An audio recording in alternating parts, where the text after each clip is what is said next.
O segundo método que pode ser usado para a determinação de ordens de reação, determinação de leis de velocidade, é chamado método das velocidades iniciais. Ele tem uma proposta um pouco diferente do método do excesso do ponto de vista conceitual, mas ele leva a consequências algébricas e matemáticas bastante similares entre si. Então a ideia é o seguinte, nós podemos medir a concentração de A em função do tempo para uma reação química qualquer. Então imagine que a concentração de A era X e a concentração de B era Y. Valores quaisquer, isso vai resultar num decaimento da concentração de A, mais ou menos assim. E qual que é a velocidade dessa reação química em qualquer ponto? É a derivada desta curva naquele específico ponto. Então, em relação à velocidade inicial, é a derivada exatamente nesse ponto de início, que é a curva tangente aqui, que vai sair mais ou menos para cá.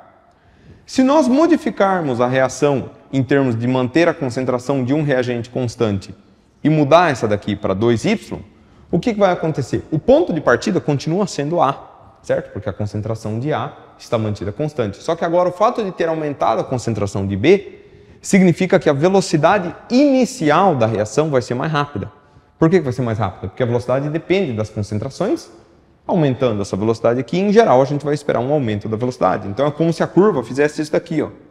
Ela começasse assim, no final ela vai sair para o mesmo lugar, só que a derivada aqui no começo, ela vai ter um valor completamente diferente. Essas duas inclinações aqui, esta inclinação e esta inclinação, podem ser comparadas entre si para a obtenção da ordem de reação em relação a este reagente. Se a gente fizer outro experimento depois, colocando aqui 2x e y, por exemplo, ou mesmo 2x e 2y, nós podemos comparar essa linha com essa daqui, ou podemos comparar essa linha com essa daqui, para achar a ordem de relação em relação ao reagente A. Então a gente tem uma única referência, né, que é comum a todos os experimentos, ou usa um experimento como referência do próximo experimento. Isso também pode ser feito. Tudo bem? Então matematicamente, graficamente vai ser esse o efeito, mas matematicamente a gente precisa trabalhar isso com os conjuntos de valores que a gente vai ver agora.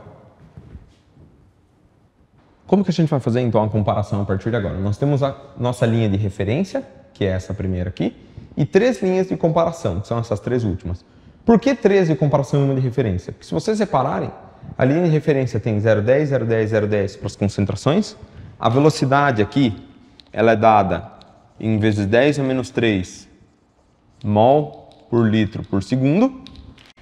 E as outras 3 linhas, em cada uma delas, apenas um reagente está mudando a sua concentração em relação à linha de referência. Então aqui, apenas o reagente A está mudando, aqui apenas o reagente B está mudando e aqui apenas o reagente C está mudando, uma vez que esses dois valores são 0,10 e esses dois outros aqui são 0,10 também. Então, se eu comparar a primeira linha com a segunda, fica fácil determinar por quê. Essas duas concentrações aqui são iguais, essas são iguais, agora daqui para cá está dobrando, certo?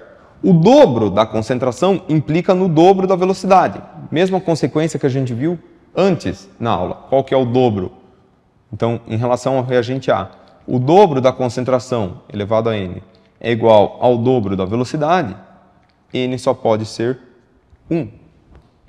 Comparando agora a primeira linha com a terceira, esses dois aqui são iguais, esses dois aqui são iguais. Agora, daqui para cá, nós temos um efeito de 3 vezes, enquanto que a velocidade tem um efeito de quanto? Um efeito de 1 vez. Então, em relação ao reagente B, nós teremos 3 vezes que a concentração foi aumentada, isso aqui elevado à sua ordem de reação, dá qual efeito na velocidade? 1 vez na velocidade. Ou seja, qual que é o número m que satisfaz essa relação? É o número 0. 3 elevado a 0 vai dar 1. Qualquer número elevado a 0 vai dar 1. Mesma coisa aqui. Esses dois aqui são iguais. Agora, daqui para cá, está tendo um aumento de quanto? 2 vezes. Daqui para cá, está tendo um aumento de quantas vezes? 4.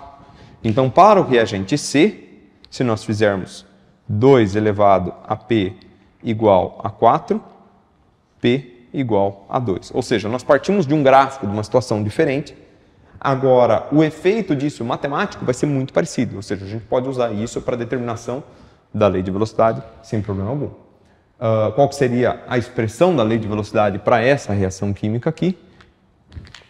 Velocidade é igual a constante vezes A elevado a 1, B elevado a 0, C elevado a 2.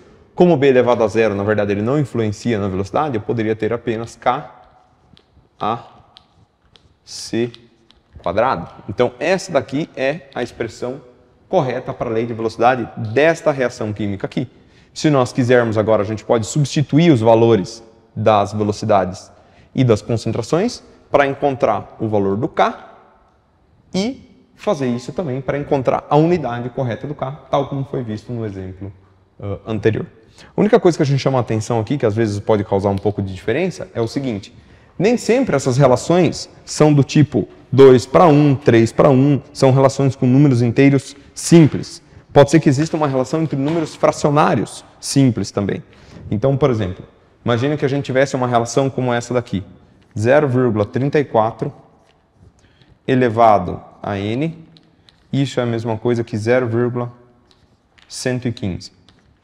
Um aluno experiente de matemática, ele até poderia tentar deduzir quais que são esses valores por aritmética simples, mas vamos imaginar que fosse um caso em que não desse para resolver de cabeça, certo? Como que a gente poderia resolver o valor de n usando esses valores quebrados? A gente poderia fazer o seguinte: aplicando um logaritmo em ambos os casos, a gente teria log de 0,34 elevado a n, isso é a mesma coisa que log de 0,115. Propriedade do logaritmo é que isso aqui é a mesma coisa que n log de 0,34. Isso aqui é log de 0,115. Essa propriedade aqui deriva do seguinte: log de a elevado a x é a mesma coisa que x log de a, certo? É uma propriedade matemática dos logaritmos, que indica para mim que n é igual a log de 0,115 dividido por log de 0,34. Percebam que eu não posso fazer primeiro a divisão e depois tirar o logaritmo. É a divisão de dois logaritmos. É importante que a gente faça cada um deles separadamente.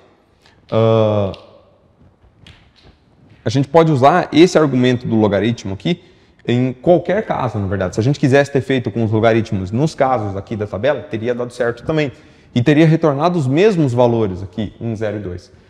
A questão é que não é tão prático usar o logaritmo em casos em que a gente consiga fazer de cabeça. Então, poderia ser usado, claro que poderia, mas em geral a gente vai usar o caso do logaritmo para situações em que a gente não consiga resolver de cabeça, que tenham relações de potência que não sejam de solução trivial algébrica.